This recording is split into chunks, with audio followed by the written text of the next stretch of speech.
going to be a charge for that? For the portaging? Yeah. No. For going through the lock? No, for going through the lock, there would be a charge. So you're at this point, we're talking about that. We have not had many at all canoes or kayaks that have gone through and locked. But we have a daily fee. Your small boat, it's $6. If you're a large boat, it's $12. And you can go through as many locks or as many times as you want.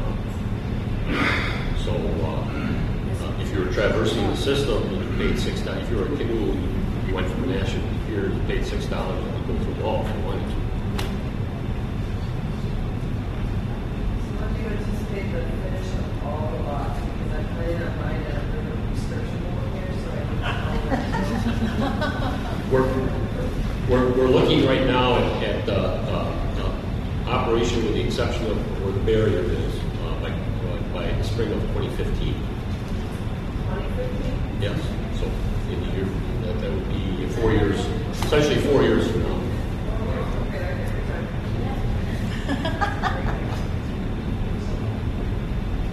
have a question with the portage area where they have these Asian carp that are now in the St. Croix River. What is going to be, if they would open up this lockage there, what steps would be necessary to stop the Asian carp from infiltrating the Fox River? Dave, you want I'd be able to answer that. They're not going to open that lock once before. To replicate it, if it's not in the bottom, it's just back in.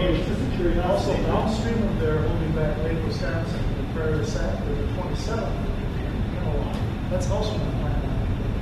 I was just curious because of the issue. And they're holding Wisconsin. I mean, Could you just summarize that exchange? Sure. The question was on the Asian carp, this was, that are in the Mississippi. And they were at the St. Croix just recently. You probably read about that. What's to stop them from coming up from that direction? And essentially, there is a dam down by Prairie Sac that they would have to get through. I don't know if anything was going above that at this point. But also, it is blocked off. There's not a direct connection between, at the Portage Canal, between Wisconsin River and Fox. well, I'm just curious, I mean, because it is a concern of a lot of people. Yes. They use Lake Michigan because of the Chicago sewage system. Absolutely. Yeah. It's a huge problem. It could come from that way if we had a severe flood and the levees were overflowed there in the Wisconsin River, waters into the Fox River. There's a possibility that could happen, but more likely in Chicago, if they don't resolve that, come up through Lake Michigan. Liz? Well, I was wondering, is the end goal to really have all the locks open, or is that barrier a permanent thing that's the invasive species barrier that you have? Are there plans to have it open really? There's plans right now, and it's in the state statutes as well. Repeat the question, please. The question was, will the barrier at Ricetown stay, or will it ever be open so that boats would just go through the lock system? And right now, the barrier will stay. And if boats go through the system, they would have to go through a transfer. They would have to be lifted out. And so there would not be a direct water connection. Yes. Did I hear that Fratello's parking lot at the back end of this building used to be coming out, the water went right through it? Yes, ma'am.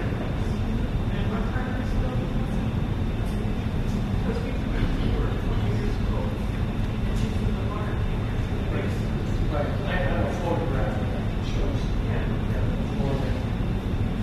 Yeah, that was all filled in, and some of that work was done just recently when this Fratello's and that patio area when you go up to the part of the city park, a lot of that was filled in. But there's a series, there were a series of canals in Appleton. There were a bunch of them that are gone. Some of them are still there. In Little Chute, there were a bunch of them that are gone. So there were a series of canals through the whole system because they had little mills, the water power aspects on these various mills. And over the years, just like the gullies in Appleton, all that have been filled in, those canals were filled in as well. Question here. First off, I'd like to say thank you from the bottom of my heart. I have to tell you that my dad was just so sad when the locks closed, and I wish it was alive to do this. Since Starting out, I have a lot of family that would like to get internet, but they couldn't. Can they get any of this information off of any website or any?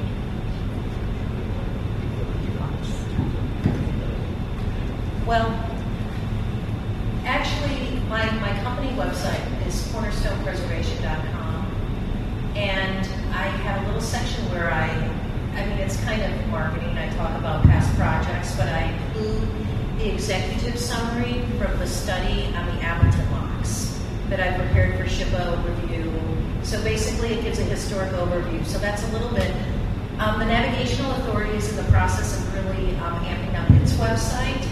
And I think in months to come, I'm not sure exactly when, our presentations like this and additional materials should become available. Now, the other thing is, we have tonight, I don't know where you went, somebody who is videoing tonight. So, touch base, we may be able to solve that problem. Any other questions? One Yes. back there. You had said that we try to maintain the history of the lots, and so I was wondering, when they do reopen, will we have individuals, people there opening and closing the locks, or will that be, how will that be done? Sure. They're hand operated, so and we have people do it. In some areas, if you go to Europe, for example, and you're going through the system, you operate your own lock. You get out of your boat, you open the lock up, and so forth. Here, we've got people that do that. Okay, so Are we they have. volunteers? Are they? No, they're employees at this point. How many, Harlan? Like 15, 16? We've part-time got about 15 what we call seasonal lock tenders right now, for example, on the weekends and holidays and so forth, and in a lot of places like the National, we have 2 lock tenders during the real busy periods on at the same time. Otherwise, we have different shifts because, for example, some days we're open from what would be 8 to midnight. So we have 2 shifts of people.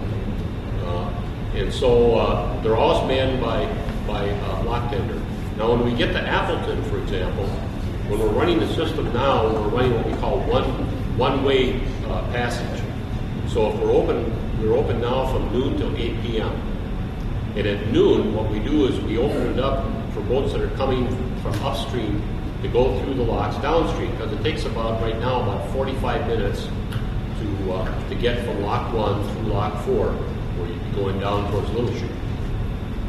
So we're running on an hour cycle. So on the hour, we're going downstream, and on the odd hour, we're going upstream.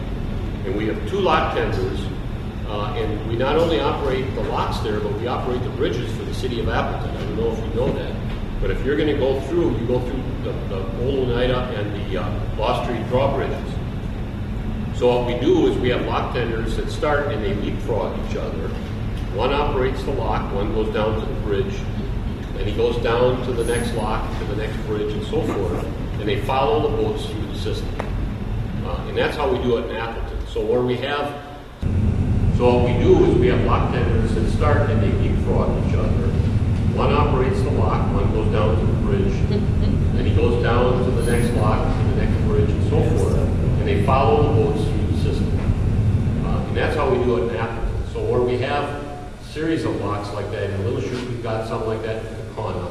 That's how we'll do it. We'll have a couple of lock tenders, and we'll be following the boats actually through the system. How many boats are going through? Well, in recent years it's been down a little bit for a number of reasons. Economy, high water, hot weather, cool weather. So boating is a little bit sort of weather dependent. But we have, I think, in the neighborhood of 15,000 or so passages annually. Is that what Menasha to Green Bay? Green Bay, through the system. And obviously the Menasha and the Deep Pier locks are the most, because you've got a lot of passage through those. Little Rapids down a little bit. In Appleton, we haven't had a lot of activity, and the reason for that is because now you can go down the Little Chute, turn around, and come back.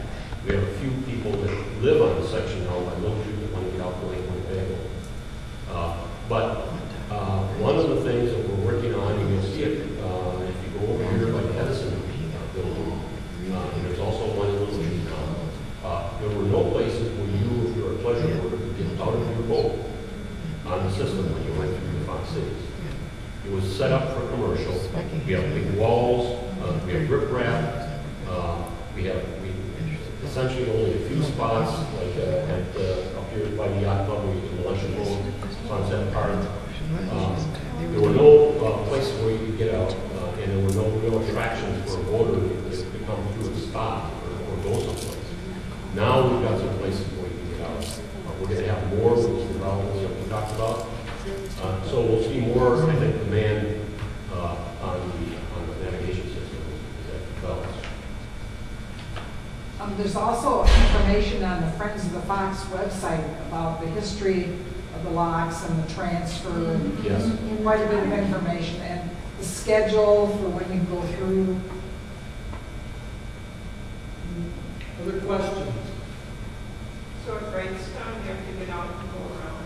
Pardon? At Wrightstown, you have to get out and go around. Well, right now, you couldn't even get from here to Wrightstown. You could come up from the pier and get to Wrightstown. There's a little boat landing in Wrightstown, so you could get that far.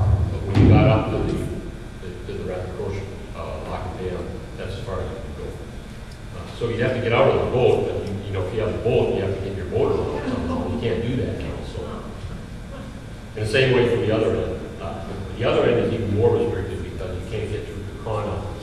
So the only way, there's a boat launch that is on again, off again as far as being open that's below Kakana.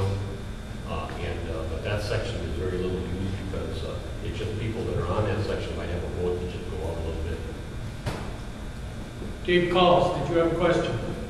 Do you know why there's the upper high water gates are solid and the low water gates have a gate, a valve right in the gate? Repeat the question. Yep, repeat that again, please.